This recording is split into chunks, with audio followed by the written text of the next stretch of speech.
सच का जहां। 9 मई जमानत मनसूखी केस 4 माह में ट्रायल मुकम्मल करने के फैसले में मुल्जिमान के हकूक का तहफ़्फ़ुज़ किया जाए। सुप्रीम कोर्ट में चीफ जस्टिस पाकिस्तान याई आफरीदी की सरबराही में 3 रुकनी बेंच ने 9 मई मुल्जिमान की जमानत मनसूखी के केस की समाअत की। दौरान समाअत 9 मई के मुख्य मुल्जिमान के वकील लतीफ खोसा ने 4 माह में ट्रायल मुकम्मल करने के हुक्म पर एतराज करते हुए कहा कि क्या कभी ऐसा हुआ कि 4 माह में ट्रायल मुकम्मल हो। लतीफ खोसा के एतराज पर चीफ जस्टिस ने कहा कि ऐसा मत कहें। कानून रोजाना इंसदाद दहशतगर्दी अदालत में मुकदमात की समाअत का कहता है। ट्रायल मुतलका हाई कोर्ट और इंतजामी जज का मामला है। वकील लतीफ खोसा ने कहा कि अदालत के 4 माह के हुक्म से ट्रायल अपसेट होगा। इस पर चीफ जस्टिस ने कहा कि सुप्रीम कोर्ट ट्रायल की मॉनिटरिंग नहीं करेगी। 4 माह में ट्रायल मुकम्मल करने के फैसले में मुल्जिमान का हकूक का तहफ़्फ़ुज़ किया जाएगा।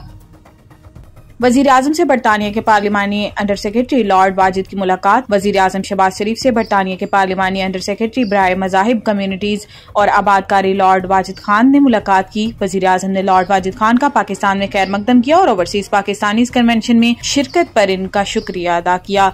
इन्होंने बरतानिया में मुकीम पाकिस्तानी कम्युनिटी के ताउन का सराहा। किंग चार्ल्स सोम के साथ साथ बरतानवी वजीर आजम केयर स्टार्मर के लिए भी नेक ख्वाहिशात का इजहार किया। वजीर आजम ने पाकिस्तान बरतानिया के दरमियान तिजारत, सरमायाकारी, तालीम और अवामी तबादलों और दीगर शोबों में ताल्लुकात को मजीद मजबूत बनाने की पाकिस्तान की ख्वाहिश का अदा किया। शहबाज शरीफ ने पाकिस्तान और बरतानिया ताल्लुकात को फरोग देने और ताल्लुकात की नई राहें तलाश करने में लॉर्ड खान की कोशिशों को सराहा। मुलाकात में लॉर्ड वाजिद खान ने वजीर आजम को अपनी हालिया सरगर्मियों और इक़दामात से आगाह किया। शोहदा और गाजी हमारा फख्र है, इनका एहतराम हर पाकिस्तानी के लिए मुकद्दम है। Army chief general Syed Asim Munir ने कहा कि शोहदा और गाजी हमारा फख्र है, शोहदा का एहतराम हर पाकिस्तानी के लिए मुकद्दम है। पाक फौज के शोबा ताल्लुकात ISPR के मुताबिक GHQ रावलपिंडी में फौजी एजाजात देने की तकरीब मुनक्किद हुई। Army chief general Syed Asim Munir ने पाक फौज के अफसरान और जवानों को एजाजात से नवाजा। ISPR के मुताबिक एजाजात ऑपरेशन में गैर मामूली बहादुरी और कौम के लिए खिदमात के एतराफ में दिए गए हैं। तकरीब में आला फौजी हुक्काम और अवार्ड हासिल करने वालों के अहले खाना की बड़ी तादाद ने शिरकत की। तर्जुमान पाक फौज ने बताया कि तकरीब में सितारा इम्तियाज, मिलिट्री और तमगा बसालत के एजाजात दिए गए। शोहदा के अहले खाना ने बाद अज़ मर्ग दिए जाने वाले एजाजात वसूल किए।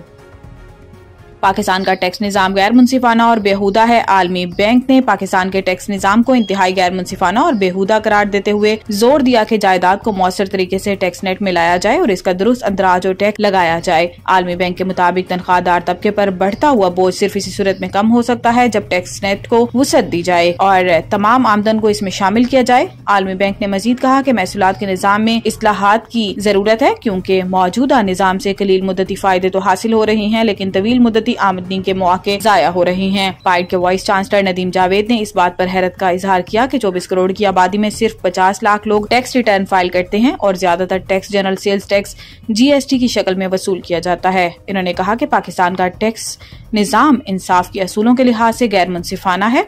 अगर मुल्क सिर्फ 50 लाख फाइलर्स के साथ चलता रहा तो इससे कोई देर पा हल मुमकिन नहीं।